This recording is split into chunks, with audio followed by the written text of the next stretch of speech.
Hello, everybody. Pat Flynn here. Welcome back to the podcast. We are joined once again by legendary strength coach Dan John. Great to see you, Dan. We are here for our usual weekly live Q&A.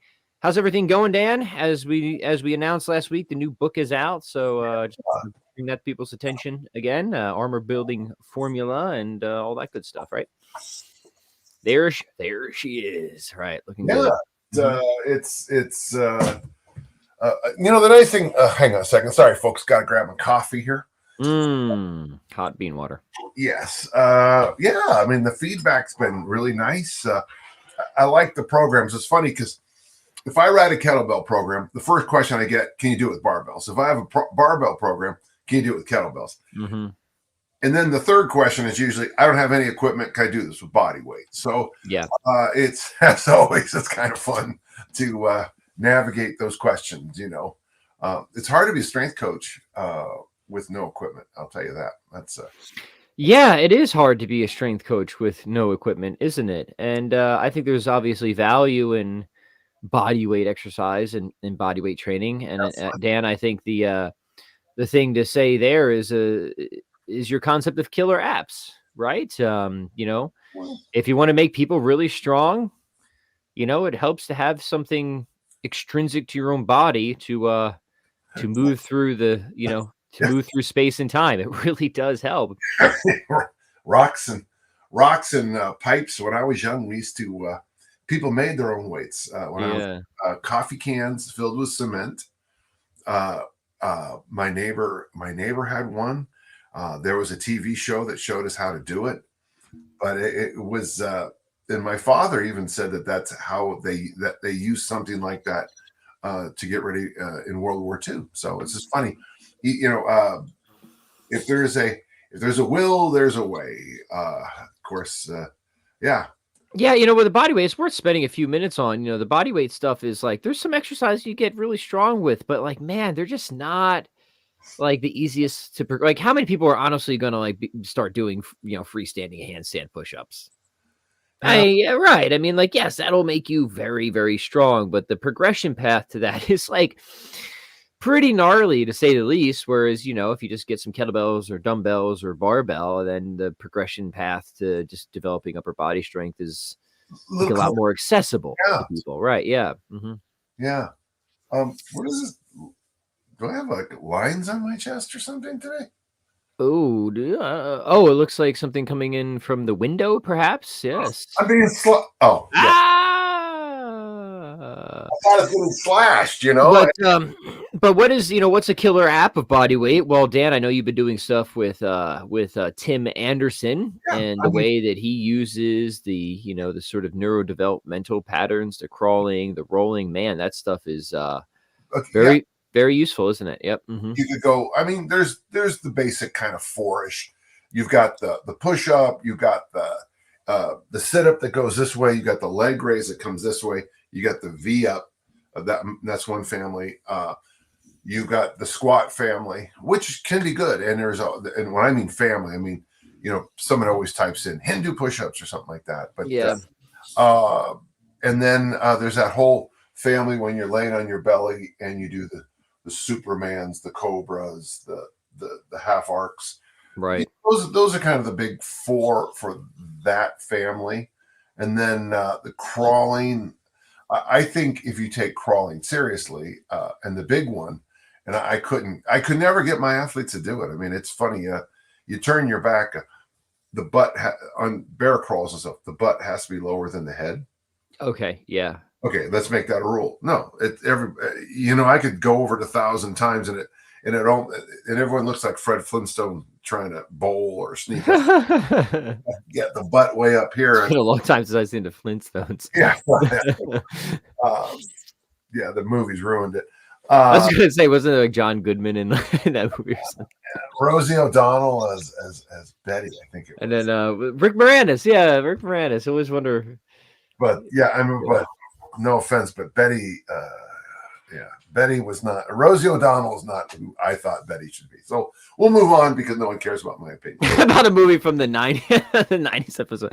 But right, no, that's right. So As you know, Dan, I love your idea of killer apps because it's like, hey, why just arbitrarily restrict yourself to one tool? We've got all these tools that can do Yeah, different jobs. So why don't we just try and put the best tool to the job? That just seems to make a lot of sense to me. All right. put some bars in a schoolyard, and the kids will come up with 1,000 ways to play on them. Yeah, absolutely. So Yeah, Dan, yeah, any bars. I mean, any direction, any way, shape, or form. They'll invent things to do. Yeah. so before we get to questions, Dan, how's your training been this week? You What's know, going on in your weight room? I Yeah. would like to say, I so far this week, literally every single day has had something on top of it. Like today, I'm gonna have to go down to the senior center. I I train the trainers at the senior center, so Yeah, that's great. way to explain that, I guess. And so Maureen asked me to come down this morning, right in the middle of the workout, because that's the only time they can all make it at once. Sure. So that's good. That no problem at all. And then I got tomorrow. I travel out to California, and so I'll have a disrupted week. But this is the important thing to remember is, my vision of how I train is, 5 by 52. Five days a week, 52 weeks a year, and things come up. And if you do the 5 by 52 method, and things come up, your brain, you've got all those other opportunities to, get your presses in, get your squats in, get your loaded, get your farm walk in. Yeah. One of the nice things about having, I strive to have a kind of a bigger vision of a week than just a week, unless there's a contest coming up, but things are good. I'm doing my barking knees complex, not because my knees hurt, but I'm trying to get in shape for this weightlifting meet. Yeah, please share that with us. What is the barking knees Barking complex? knees. Okay. There's no squats in this complex. Okay. So it's you can do clean grip or snatch grip. You can do clean or snatch, but it's Romanian deadlifts for I'm 5. gonna write this down. Barking knees complex. Yeah. So Romanian deadlifts. Yep. 5 to 8 reps, but they always, and then after that you shift to the power version of the lift. So I'll do it snatch wise. Mhm. Snatch grip deadlift times 8, hang power snatch times 8, Oh, overhead squat times 8. Now this is it breaks my own rules here. Bent over, pardon me, good mornings, and then rows. And it does have that one set of squats in it, but you can throw those out. The variation I'm working on, and this is why is snatch grip deadlifts, and then high pulls, and then the power snatch, and then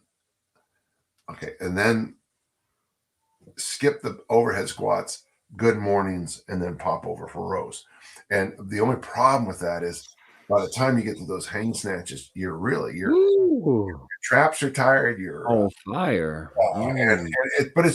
what's nice about it is, you get a lot of hinges, you get a lot of reps, you're a lot of time under tension, all those things without getting banged up. So you get if you do 3 to 5 sets of that, whatever warmed up means to you, you're warmed up or whatever. And these are just fun things I throw together. I'll experiment on complexes a lot months ahead of a weightlifting meet. Yeah. And by the time I get closer, I'll usually have found at least one new one that kind of works. So listen, if you're following, I'll just keep like the RDL, the high pull, the snatch, the back squat, the good morning. Okay, that's not bad. That's 5 right there. That's a lot of movements. That's a lot of big movements. You did every one of those for 8. You threw the weight down. You rest. You practicing the movements. You're not doing anything to excess, but the accumulation of all that is what smokes you. Yeah. Yeah. That's okay. That's really cool. I'm gonna have to. We'll put. Well, I'm not gonna put it in the show notes. Somebody else can write that out and figure it out. But then the barking knee complex. Love it.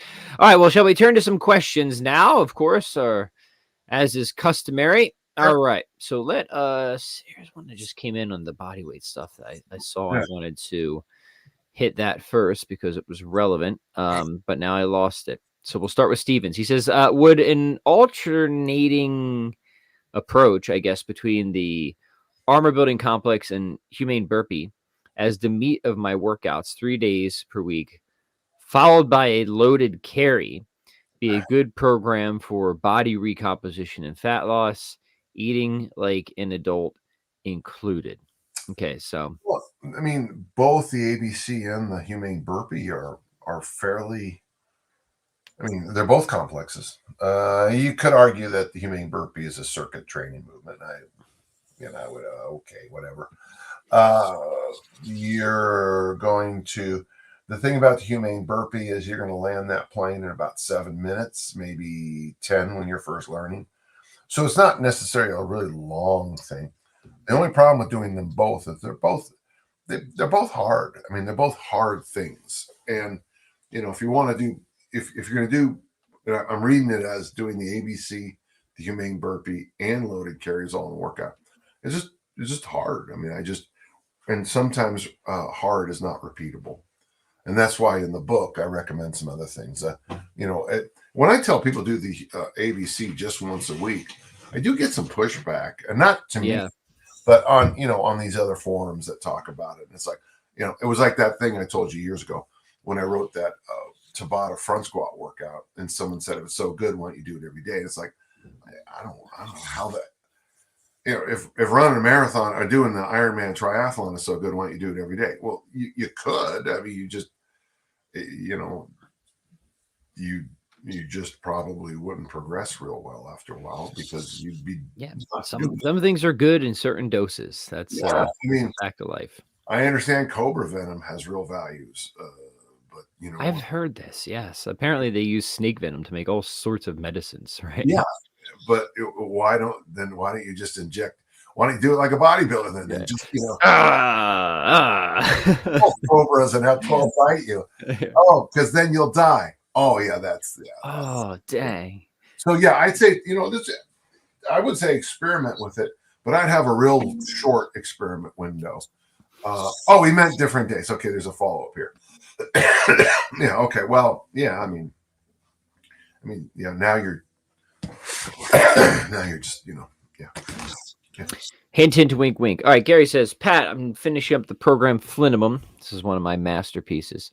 I'm going to begin it again. Should I take a week off before doing so? Yeah, I always recommend my general, Dan, I think we've talked deload ideas before.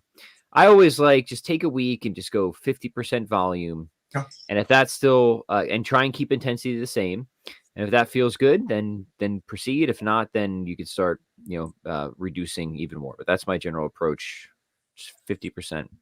Just half everything and round down when the numbers are odd, right? Oh, I like that. That's a simple way. Yeah.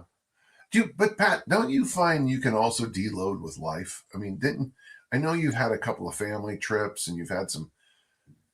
Sometimes life just gives you good opportunities to. It's involuntary, right? It's just like, oh, okay, yeah, I'm just not going to be doing my program this week, so yeah. right on, totally.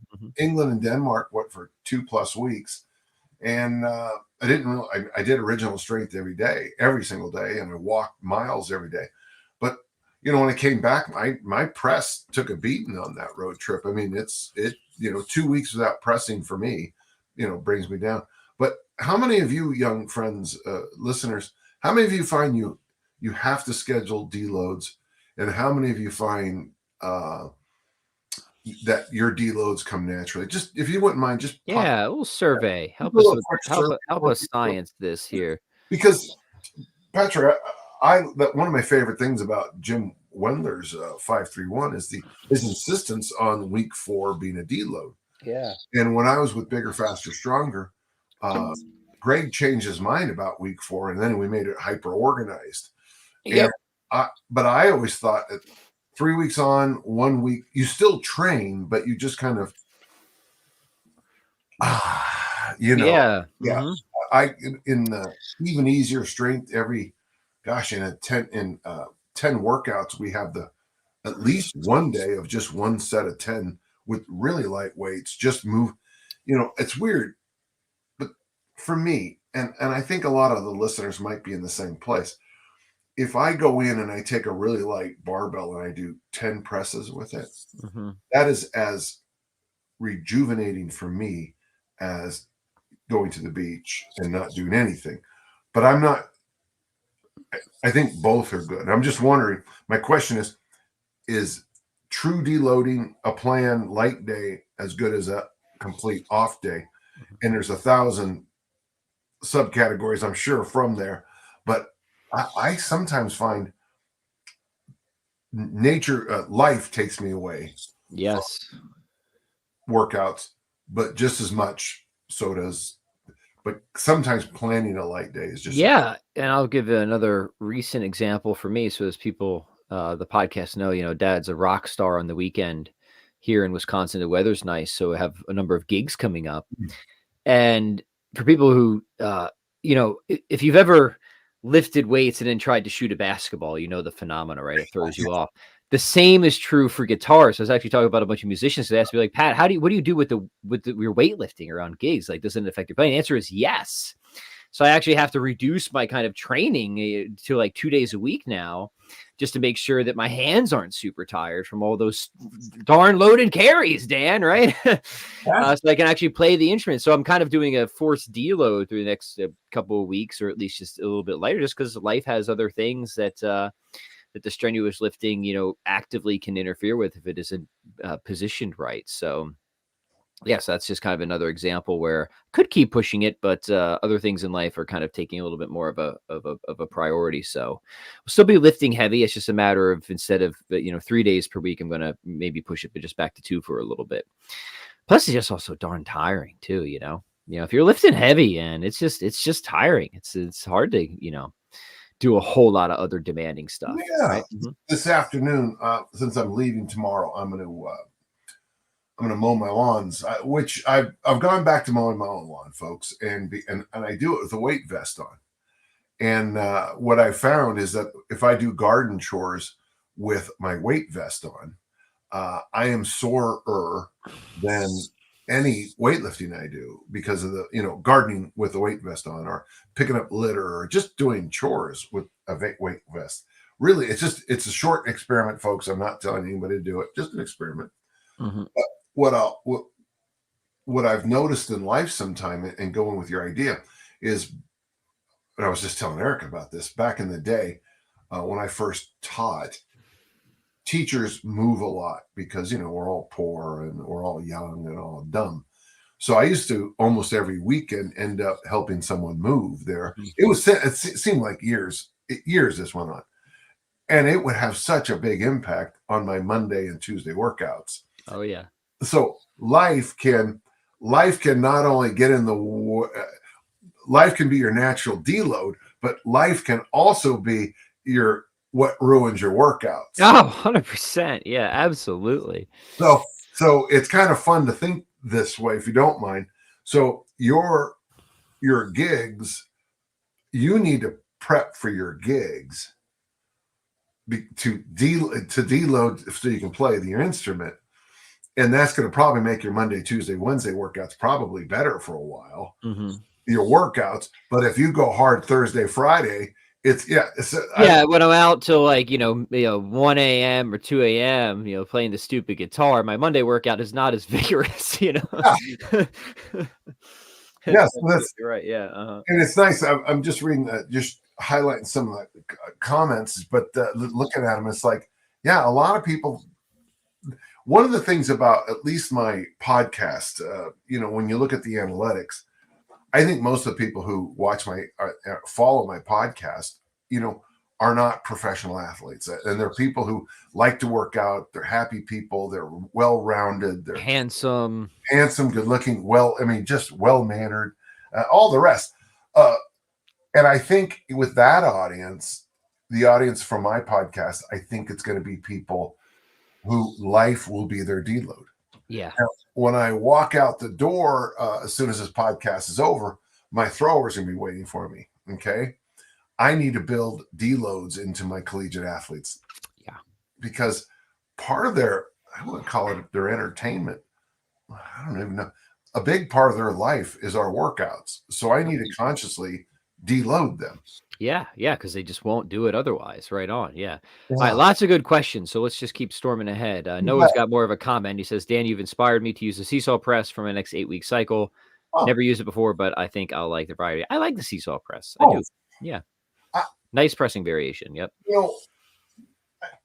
when I go back in the book, in the book, God, I'm pushing this thing a little bit too much. Hey, you gotta, shameless self-promotion is always allowed on the Pat Flynn Show. A lot of my older books, you'll see constantly the reference to this exercise.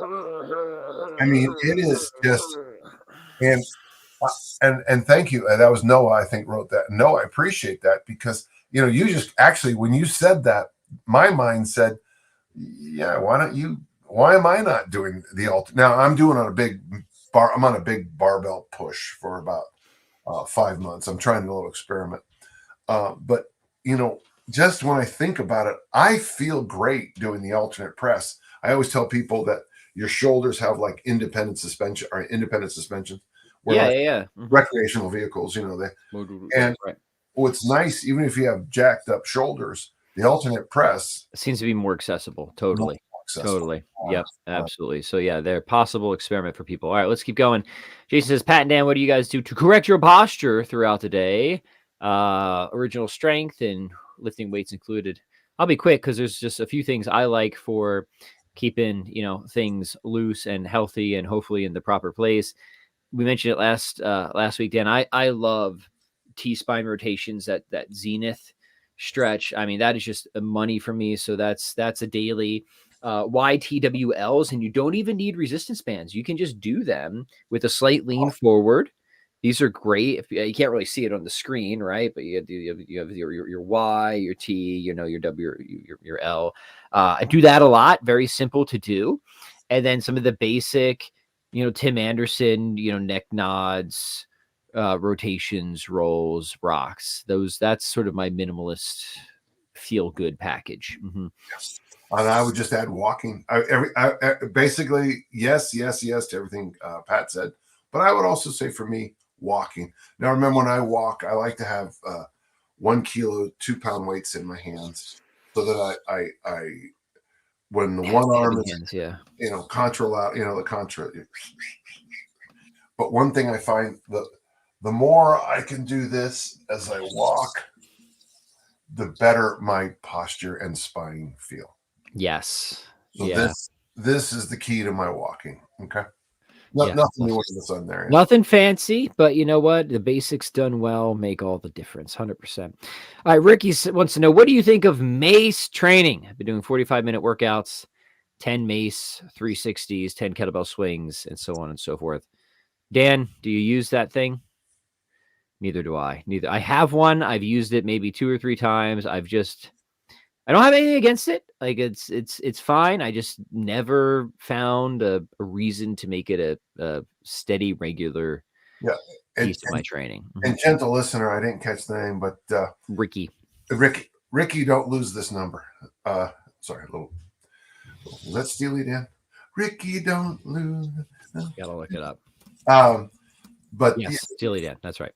So for me, Maces and Club Bells, I remember, going to these RKCs, and I was finally, I was in my Converse All-Stars, I was in my khaki pants, right? Black shirt.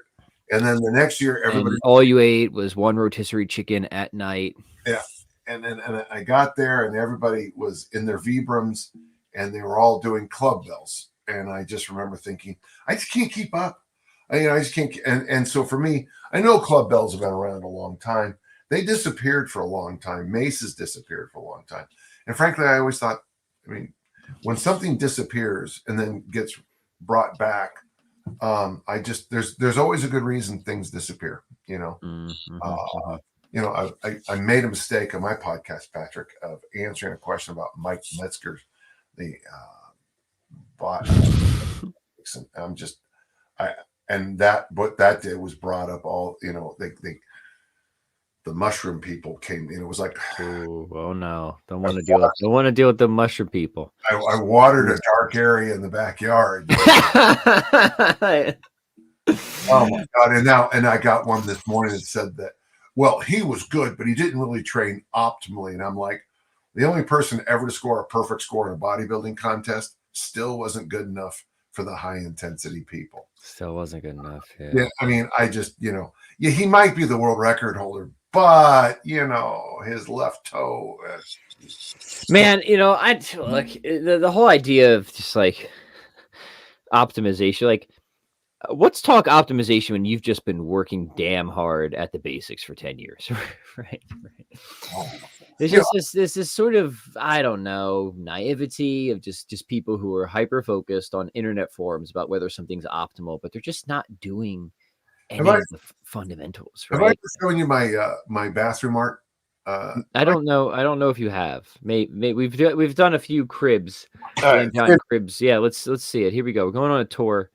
I'll narrate for people who are just listening. We've got some helmets from the movie 300 there. Oh, it's my high school football helmet. Awesome. The Spartans. My We're heading towards the laboratory here. All right. So can you see that? Okay. Yeah, it's a little bit of a glare, but it's a old exercise program. It just says program 1. And it's got okay. So these are the Bosco programs. This is the best one, I think. These are in my book too, a little bit. Okay. But so this is the artwork. Oh, and that'll inspire you.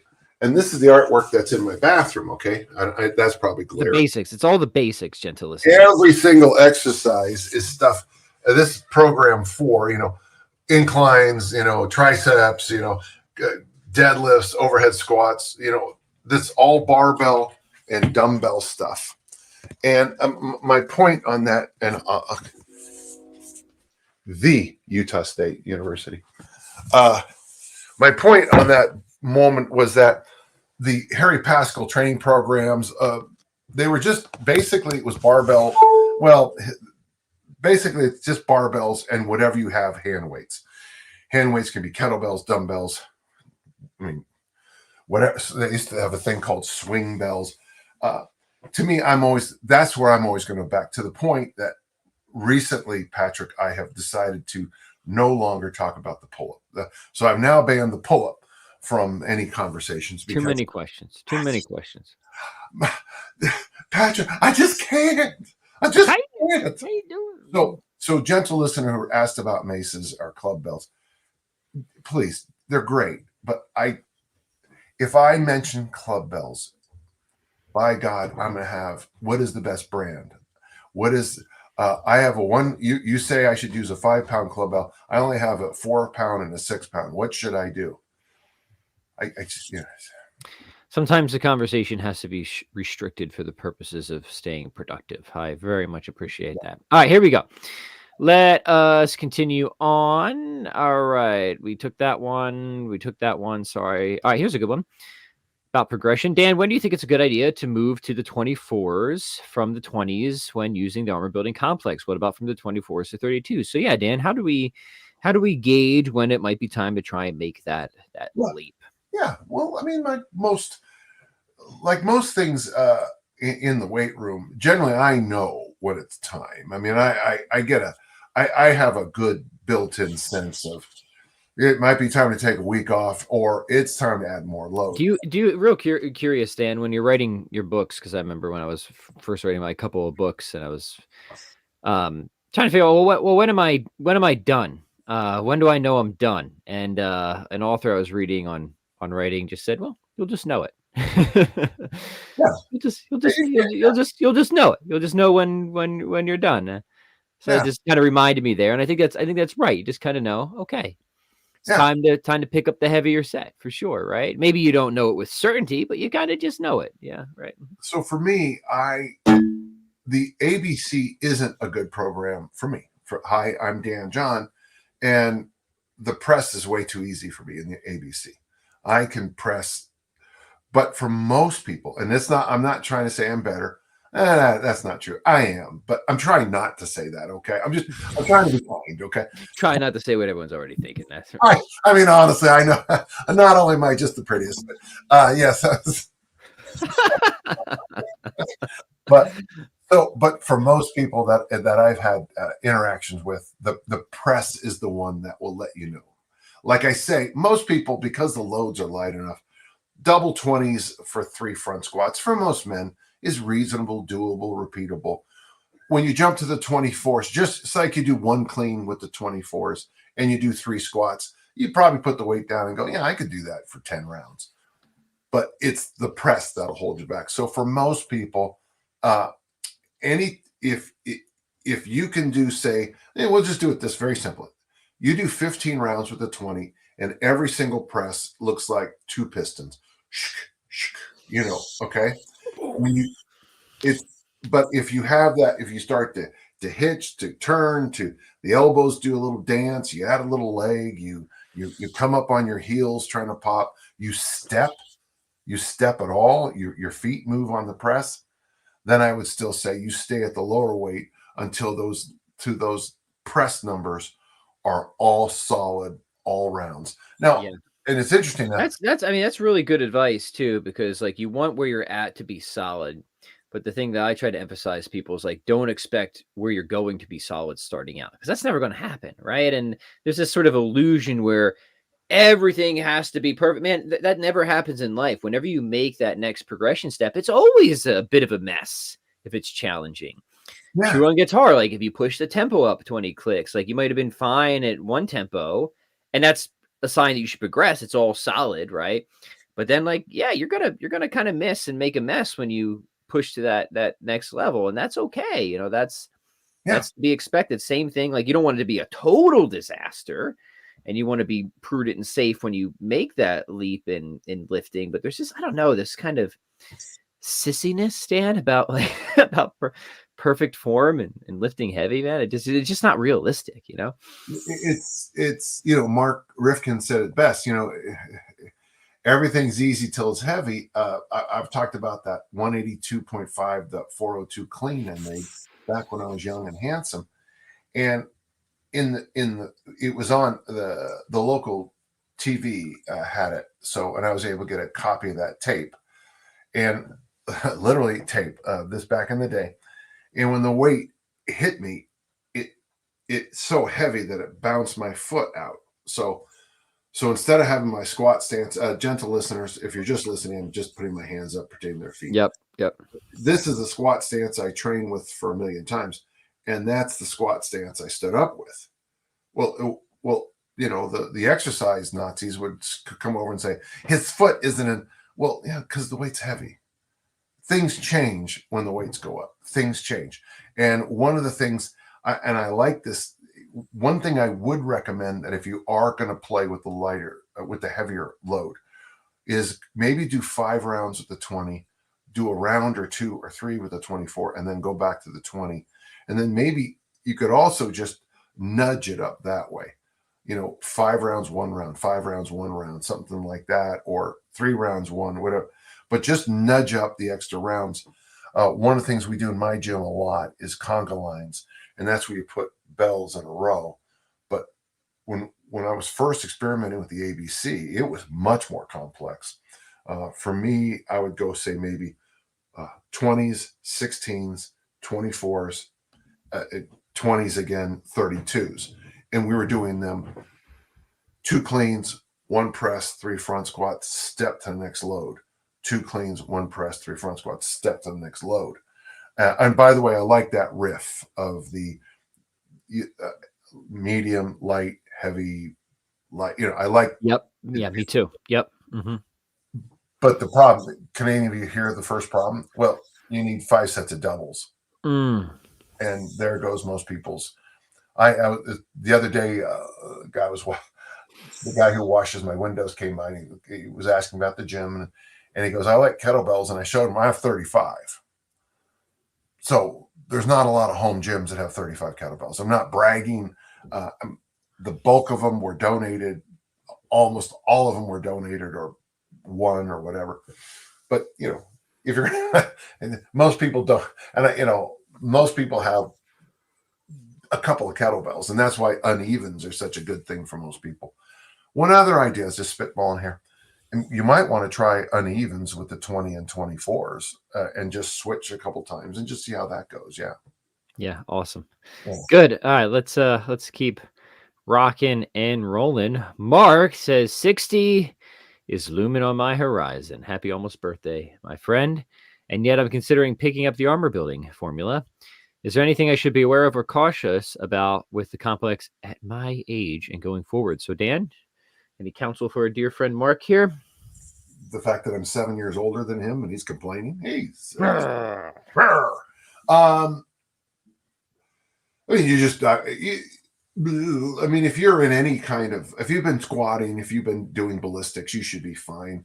As always, I always tell people go a little bit lighter than you think the first few times and just get a sense of things, I mean, I always think it's hilarious online that people have never even heard of a thing will then write that they just did 45 minutes with double 40s of the ABC every minute on the minute. I'm like, oh no, you didn't.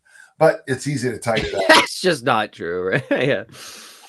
It's easy to type that sentence. It's a little bit harder to do. Right. But yeah, I would just say if everything's lined up, if you've been doing some ballistic movements like cleans, if you know how to front squat, you should be fine. Good.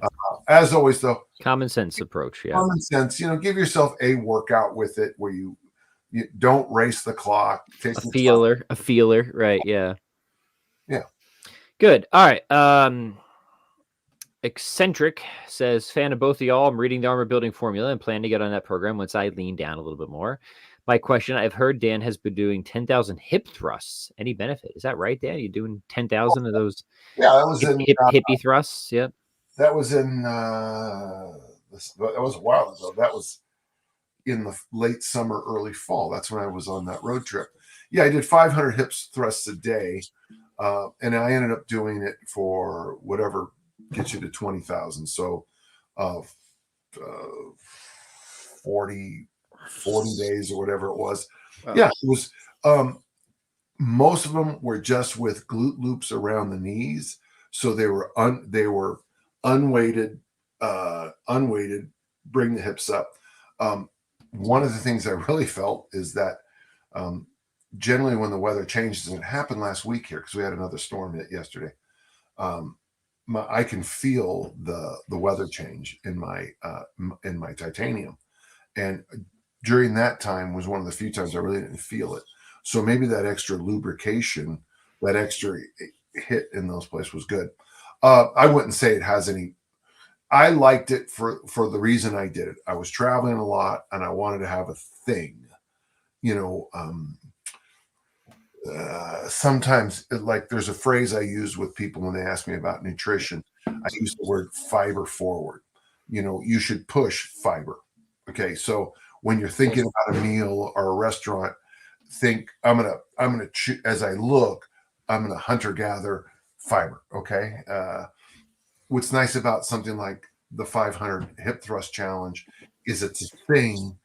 It was a nice little line in the sand on a road trip. I can do them in hotel rooms. I can do them in apartments. I can do them. That's cool. Yeah.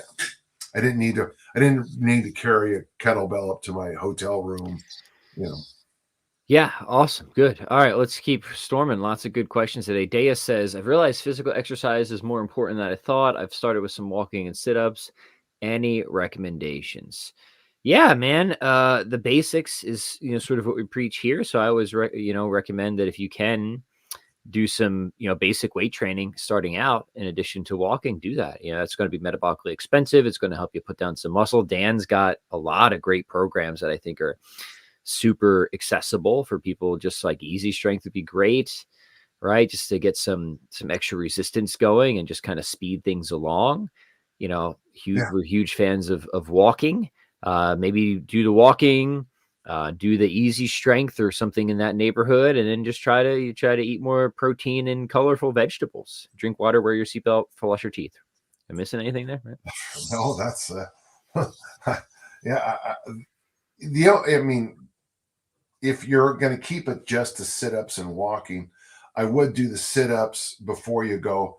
Try to get in, and I wouldn't do like 10 sets of easy sit-ups. I would suggest, like, this is going to sound strange, but if this is all you're doing, go for the burn on the sit-up. Get yourself in that ow, and then hop up and walk, just to give your body a chance to get a little taste of lactic acid. Get a little sniff of the burn, and that'll help long term. Yeah, I'm a fan. If you're doing the direct abs stuff, my approach is, first off, exercise selection. Sit-ups are not useless. They're not dangerous, but I also don't think they're the highest yield. I like, Dan, as you know, we're both fans of leg raises and ab wheel. I think Yeah. those are two like really worthwhile exercises. And I say if you're a beginner, 2 sets 2 times a week, take the last one to failure. If you're more intermediate or advanced, 3 sets 3 times a week, take the last set to failure. Yeah. Keep it simple. Yep. I remember when I was young, and I'm sure I could find them if I had enough time up in those magazines up there, but Vince Garanda used to have these variations of sit-ups that he was so far ahead of his time. He was this great Venice Beach bodybuilding coach and bodybuilder. Yep. But one of the things he really recommended is one, and I always remember this one the best because I tried it and I thought, oh wow, this is weird. You hold it's called frog sit-ups, I think. You hold your heels together. Oh yes, yeah. Mm-hmm. And then you make a very tight tuck, and you keep your lower back pressed into the ground, and you do this. Holy cow! I mean, it completely isolates that small little family of things there. But again, if you're just worried about abs, vomiting is still better than all that other stuff. The vomit is still the best ab exercise. Yeah, awesome. One good thing I will say, folks, about my advanced age is that I got last time I was with the doctor, they poke and prod you, and he was very impressed with my abdominal tonality. I think the word was something or other. It's real hard to push your fingers into my belly. So that's and he made a point, and the point is what important is that is a great thing to try to remember is all you got to do is take your finger and push it into your belly, but the heart and relax. But the harder your belly naturally resists, just without fighting it, the better. It just means that, and it's also shows that the whole body has that little, it's still fighting a good fight. So yeah, awesome. I'll take a few more here. Really good stuff so far. Let's see. Sam has a question of loaded carries. I tend to do them at the end of my workout, and it's pretty haphazard. Should I be more systematic? No, I don't think you should. I think loaded carries should be haphazard. I think you should do something different every single time. In fact, today's workout with my throwers, they'll be here soon. They're doing today is an organized one, but it's 8 rounds of farmer carries for a minute apiece. So that's today's work. So I try to randomize what my throwers do literally every workout. Most of the time they do suitcase carries. Some of my females do more waiter walks, but it's different every single time. Yeah. Now I will organize the difference. That it's going to be because they're. If there was just one, I'd say do what the hell you want. Yeah. But since there's multiple ones, do it. Just keep playing around with ideas. I love it. Yeah. Kettlebells and pizza. Great username. I love both of those. Kettlebells and pizza. If you want the best pizza in the world, you got to come to Waukesha, Wisconsin, by the way. It says, Dan, I'm a big fan of your work. What's your opinion on a weekly sprint session as complementary to armor building and general calisthenics? My goal is fat loss and athleticism. It's a tough word. Thank you. Okay. One of the things I hate about certain speakers at presentations is no matter what the audience says, the person says, I do that. Okay. I do that every Wednesday. Wednesday is my grade 8 day. And we know you do because you've said it before. Right? No, but it's just funny because I feel like I'm one of those presenters. Do you ever use blah, blah, blah? Oh, yeah. All the time. All the time. I feel so kettlebells and pizza. I'm not BSing you. I'm telling you the truth. Wednesdays is the day I do. For me, because of the titanium, I do. It's a skipping exercise where the right hand hits the left knee and then the left hand hits the right knee. It's backpedaling. It's sometimes I'll do little experiments just to test what I can do. But yeah, I pick Wednesday because Wednesday is my TRX day. So Wednesday's the day I do all the T's, the Y's. I do all that extra stuff. Today's Tuesday. Okay, my mind just jumped. But that's my Wednesday is the day I do that. I call it my grade 8. And the joke always is, bum, bum, bum. I start slowly, then I taper off. Yeah. Okay. That's but yeah, I think sprints, for the bulk of the people I work with, once a week is probably in the wheelhouse of just fine. If you're doing other kinds of gait stuff a couple times a week too. So either rucking, heavy hands, walking, running, whatever it is, you play in an ultimate frisbee league, or whatever's ultimate is called now. As long as there's something else.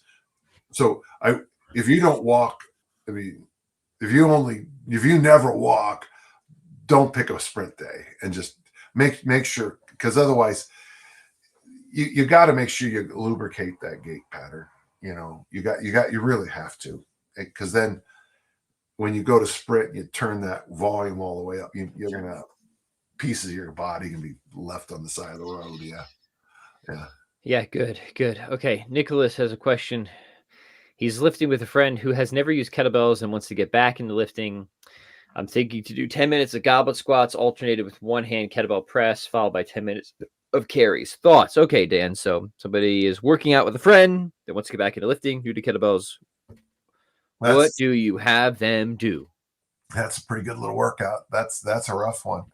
I mean, it's simple. I think it's fairly reasonable, but I would just be a little gentle on how much volume you get in those 10 minutes. In the 1970s, a lot of people were translating the Bulgarian materials, and a lot of people said that like you should snatch for 15 minutes. And I still think there's value to that front squat for 15 minutes or whatever. I still think there's value to this thought. My only concern would be if the person's just starting off, they might need a little bit more direction, just with reps, or just, but yeah, those are, loaded carries, goblet squats, and presses. Hard to basics, right? Yeah. Those are pretty good. Good choices. Good basics, pretty low risk and stuff too. Yeah. So awesome. All right, let's take a few more here. All right, Neil wants to know about rowing. He says, where would Dan say rowing on an actual rower fit in his long strength or panaerobics? Fit in with long strength or panaerobics, sorry. He was recently talking about it on his podcast. He shared a video of a hip thrust row experiment he was doing. Yeah, I think that the Aerodyne and the Concept 2 rower really do fit this idea of what Leonard Schwartz and John McKeon, both no longer with us, talked about as panaerobics or long strength. Yeah, I think they're very good. Personally, I find the Aerodyne and the Concept 2 rower as boring as anything. I'm not built mentally for those things, folks. And I'm not a bad person. I don't know how you guys, when I hear someone say, well, I do a half-hour Aerodyne every day. And I'm always like, get a blanking life. Jeez, how do you? But then they'll tell me that they love doing it and they do all these other things. But I can do the 10,000 swing challenge or 10,000 hip thrusts and not even blink an eye. So we're wired a little different, Neil. If you like doing rowers and Aerodynes, I think they're very good. And good for you. I will not be. I'm with you. I find them a little unexciting, but I would not discount their value either. Right? Oh, it's like track and field programs that just run around the track. I'm always like, you're not going to have, I'm still a big believer in that Swedish style of training early last century called fartlek, where you go out on the golf course and you run up and down hills and you see nature. Cross country, I'm a big fan of it. Running on a beach, running up sand dunes.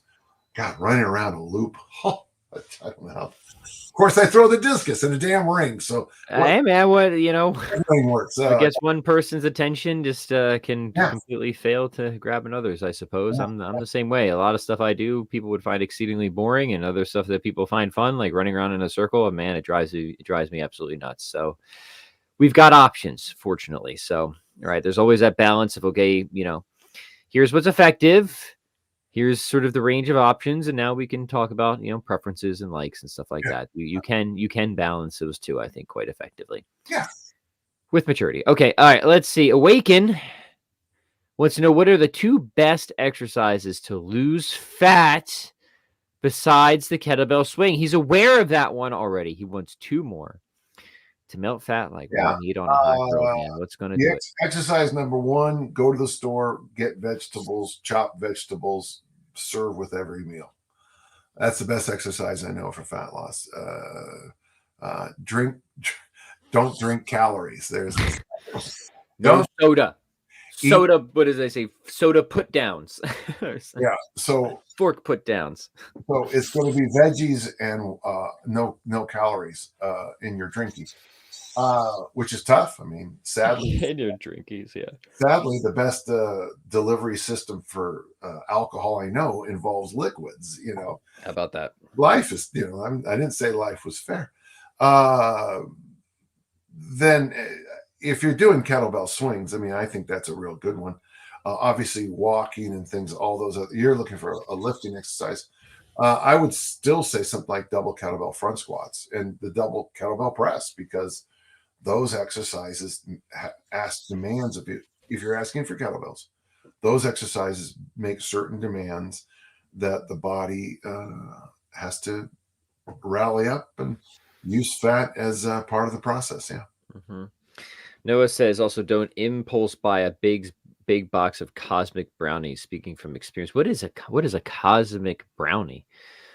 Holy mudcats! I don't know if I even want to know. The nicest thing, I guess I have to thank God when I get the chance. We had a funny conversation last night about a trivia about the Bible, and I said I had an autographed copy. And James thought that was funny. Is that dad or granddad joke level at this point? When do we demarcate this? Don't forget, technically, I'm a great granddad. So yeah, that's awesome. That's awesome. So yeah, I don't have the sugar thing. It's really such a benefit, folks. The other night at Danny, my grandson turned 11, and at his birthday party, I had some sherbet ice cream, and I was like, "Oh my God, this is good!" And but the nice thing was, I won't have it again. You didn't need it again right away, right? Yeah. You know, I mean, I can remember having some maybe a couple decades ago. I mean, I'm not saying I'm better. I'm so thankful I don't have that sugar drip issue. Right. Yeah. It's just not a thing you have to deal with. Right. Yeah. That is. Bounce. My athletes are starting to pull up here. So yeah. All right. Well, let's bounce. So say goodbye. This has been great. It's time anyways, Dan. So armor building formula is out again. I'm going to remind people, go to Dan John University, get a copy. And what else am I missing? Anything else new you're working on, Dan? You want to put a mention in for? Well, if anyone has a new idea of a book they want me to write, I'm 2 books in a row that people ask me to write, which is hard for me. But if anyone just send me a little, send me a note, and I'll write a new book. And dedicate it to you. What an honor that would be. All right. Thank you, Dan, as always, for sharing your wonderful wisdom with us. Thank you, gentle listeners. If you like what you're doing, hit the like, hit the share, hit the subscribe, leave a comment. Talk to you next week. Goodbye. Thank you, Patrick. Thank you, Dan. We'll see you next week.